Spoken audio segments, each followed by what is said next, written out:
नमस्कार मित्रांनो, पुन्हा एकदा स्वागत करतो नव्या व्हिडिओमध्ये.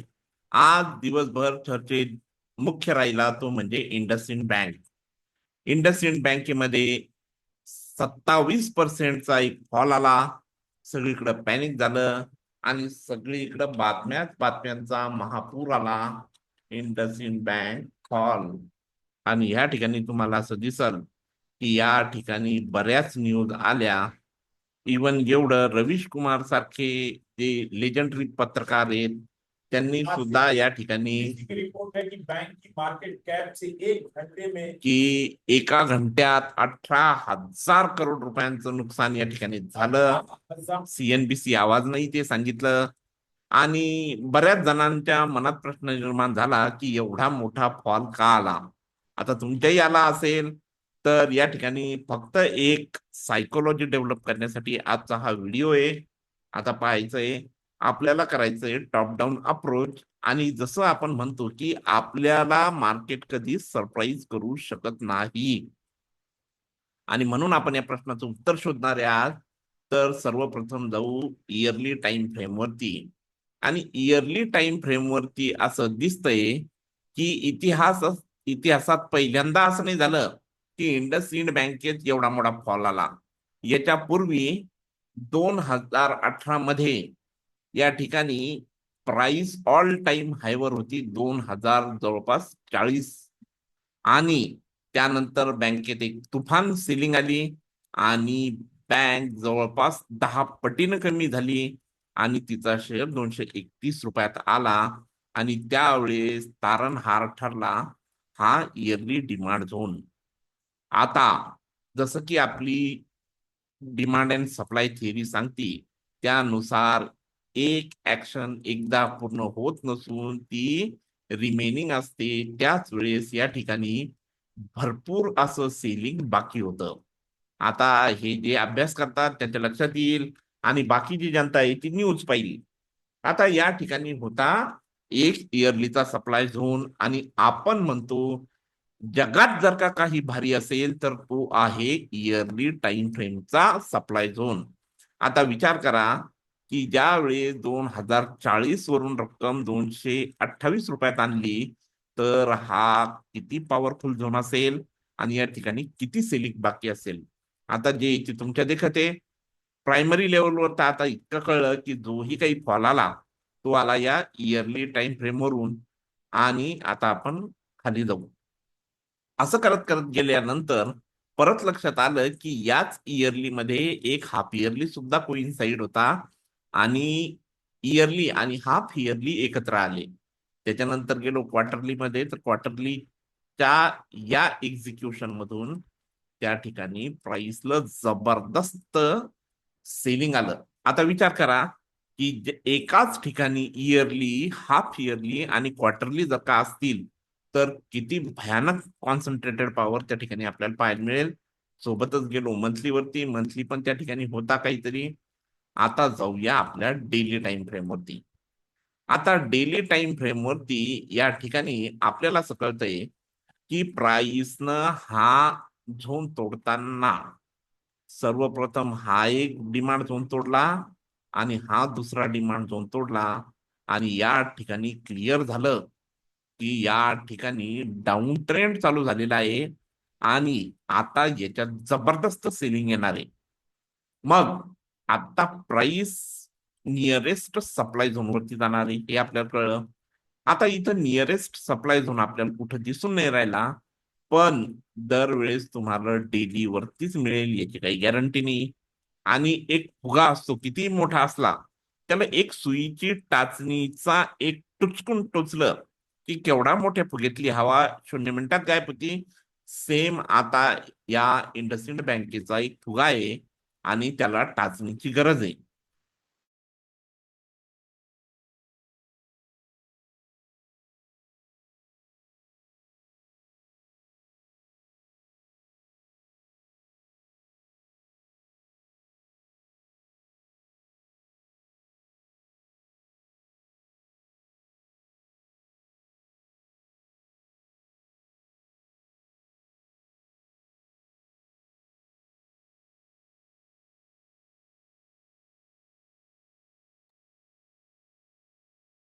एक एक्झिक्युशन आढळलं 75 मिनिट्सचं. आणि आता इथून खेळा होबे. आता एवढा मोठा खेळ चालू होणार आहे की प्राइस प्रत्येक सप्लाय झोनला रिॲक्ट करणार.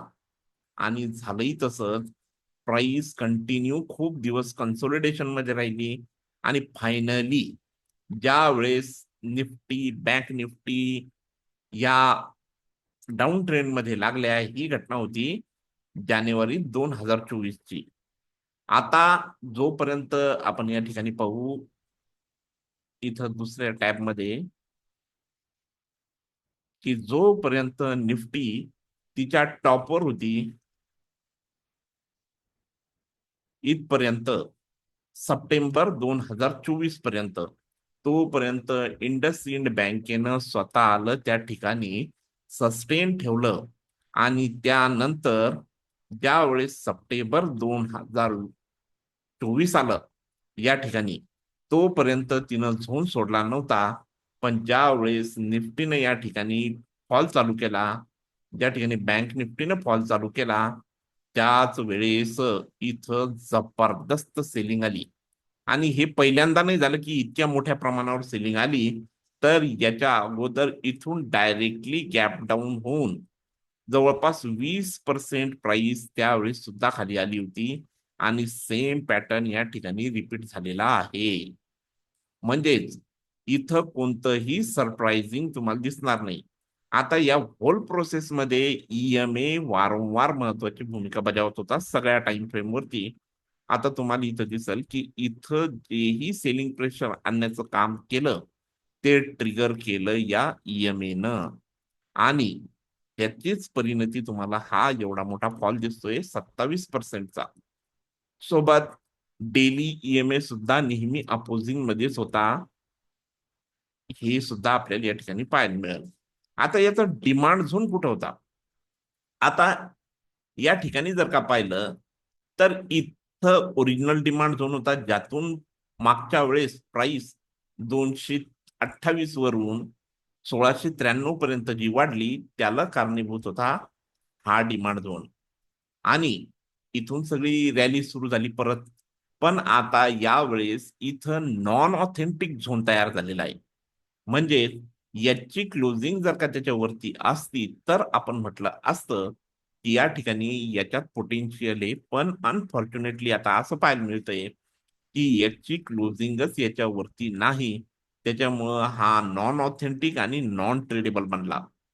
तरी सुद्धा काही प्रमाणात रिएक्शन देणं कोणत्याही झोनचं काम आहे. पण आता इयरली तेवढा पोटेंट वाटत नाही. म्हणून आपण हाफ इयरलीवर गेलो. हाफ इयरलीचा जर का विचार केला, तर याच्या लेगिंगचा आणि लेगआउटचा जर का विचार केला, तर याच्या 50%च्या आत याची लेगआउट आहे. म्हणजे इथं तुम्ही हाफ इयरली सुद्धा त्याला कन्सिडर करू शकत नाही. येता येता हाफ इयरलीचा हा पण ब्रेक झालेला आहे, हा पण ब्रेक झालेला आहे. दोन दोन हाफ इयरलीचे ब्रेक झालेले आहेत. त्याच्यानंतर गेलो आपण क्वार्टरली टाइम फ्रेम वरती. आता क्वार्टरली टाइम फ्रेम वरती तसंच दिसतंय की या लेगिंगच्या समोर दोन बेस आणि ही लेग आउट खूप अनमॅचेबल हे झालेलं आहे इथं. तरी सुद्धा काही प्रमाणात रिएक्शन येण्याची शक्यता आहे. म्हणून आपण हा एक डिमांड झोन मार्क करूया. आता याच्यानंतर आणखी खाली जाऊ, तर इथं एक मंथली टाइम फ्रेम वरती सुद्धा आपल्याला एक झोन पाहायला दिसतो, ज्याच्यात वीक टू वीक आज एंट्री झालेली आहे. आणि त्याच्यानंतर जाऊ आपण डायरेक्टली डेली वरती. आता इथं एक्झिक्युशन पाहण्याचा प्रश्नच निर्माण होत नाही, कारण इथं एवढ्या हेवी सेलिंग प्रेशरनं प्राइस येते. प्राइस मोठमोठाले झोन तोडून येते. आणि त्यातल्या त्यात असे जर का चांगले चांगले हेवी टाइम फ्रेमचे झोन तुटतायत, मग इथं हे एक्झिक्युशन ही सगळी सेलिंग थांबवल आणि स्टॉकला परत घेऊन जाईल, ही आशा करणं चुकीची आहे. मग आता होईल काय? तर आता शक्यता, ह्या टोटली माझा अंदाज आहे. आणि मी जे आजवर शिकलो किंवा मला जे अनुभव आले, त्याच्यानुसार मी सांगतो असं हो, की काहीही गॅरंटी नाही.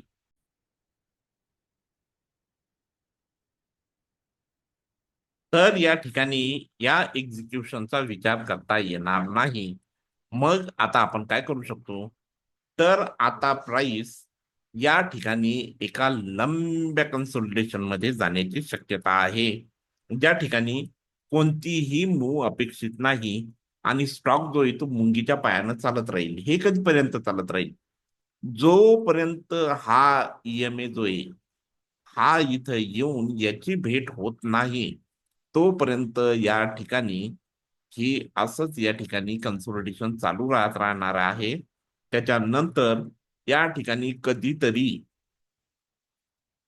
एक मूव येईल, त्या ठिकाणी आपल्याला कन्फर्मेशन एंट्री मिळेल आणि आपल्याला या ठिकाणी टार्गेट पाहायला मिळेल. टार्गेटचा विचार केला तर पहिलं टार्गेट आपल्याला मिळेल ते म्हणजे या ठिकाणी 800चं, कारण की प्राइस इथून जाताना पहिल्या वेळेस थांबेल ती या ठिकाणी. सेकंड टार्गेट आपल्याला या ठिकाणी पाहायला मिळू शकतं ते म्हणजेच 900च्या जवळपास. आणि थर्ड आणि फायनल टार्गेट आपल्याला पाहायला मिळू शकतं ते म्हणजे या ठिकाणी 950 ते 1100च्या दरम्यानचं. तर अशा पद्धतीनं या स्टॉकची येणाऱ्या काळातली ही घोडदौड राहणार आहे. मग स्टॉक जाताना अजून काही एखादा डिमांड झोन बनवतो का? जर का असं झालं की स्टॉकनं जर का जाता जाता एक फॉलोअप डिमांड झोन या ठिकाणी बनवला, तो मंथली असेल क्वार्टरली असेल, तर नेक्स्ट टाइम प्राइस तिथे येईल आणि तिथून वरती परत जाईल. तर अशा पद्धतीनं त्याचं भवितव्य राहणार आहे. पण सध्या तरी आपल्याला त्या गोष्टीचा विचार करून चालणार नाही. तर ही आहे इंडस इंड बँक पडण्याची एक स्टोरी. आणि हे सगळं तुम्हाला दाखवण्याचा उद्देश एवढाच की कसं ज्या वेळेस मार्केट एखाद्या सप्लाय झोन मध्ये चालल्या जातं, त्याच वेळेस कशा तुमच्या समोर अशा बातम्या आणल्या जातात. आणि इथं तुम्ही पहा की तुम्हाला इथं कसं पॅनिक केलं जातं, कसा त्या ठिकाणी घोटाळा उघडकीस आणला जातो आणि जोपर्यंत त्याच्या अगोदर का नाही घोटाळा झाला, त्याच्यानंतर का नाही घोटाळा झाला, एक्झॅक्ट इयरली टाइम फ्रेम मध्येच का घोटाळा झाला, आणि समजा ही घोटाळ्याची न्यूज आली नसती आणि स्टील सेम जर का स्टॉक इयरली टाइम फ्रेम मधून येत असता, तर तुम्हीच मला सांगा की या इयरली टाइम फ्रेमनं काम केलं असतं की नसतं केलं. आणि मग आपण नेहमी म्हणतो की न्यूज पाहू नका, न्यूज पाहू नका. तरी आज अनेकांच्या मनात प्रश्नचिन्ह का बरं निर्माण झालं, आणि बऱ्याच जणांनी त्या ठिकाणी सर्चही केलं, काही जणांनी मेसेज टाकले, आणि म्हणून हा व्हिडिओचा प्रपंच करावा लागला. तर एक लक्षात ठेवा, जोपर्यंत तुमची दगडाची मानसिकता होणार नाही आणि ज्या वेळेस एखाद्या इयरली टाइम फ्रेम तो डिमांड असो की सप्लाय असो, एकदा का कन्फर्मेशन मिळालं की ती काळ्या दगडावरची रेष झाली आणि तो ते काम करणारच. आज एवढं जर का हे सगळं घडून आलं, याच्या माग कारण होतं तो म्हणजे इयरलीचा सप्लाय झोन. एवढंच तुम्ही लक्षात ठेवायचंय. आणि तुमच्या याच्या बाबत काय मत आहे ते कॉमेंट सेक्शन मध्ये सांगा. आणि युनायटेड रिसर्च अकॅडमीचे विद्यार्थी असाल तर तुम्ही ग्रुपमध्ये याविषयी डिस्कस करू शकता. तुम्हाला हा व्हिडिओ कसा वाटला ते आम्हाला नक्की कळवा. आम्ही तुमच्यासाठी असेच व्हिडिओ घेऊन येत राहू. आणि चॅनलला सबस्क्राईब करायला विसरू नका आणि कमेंट करायलाही विसरू नका. चला भेटूया पुन्हा व्हिडिओमध्ये. Till then, good bye.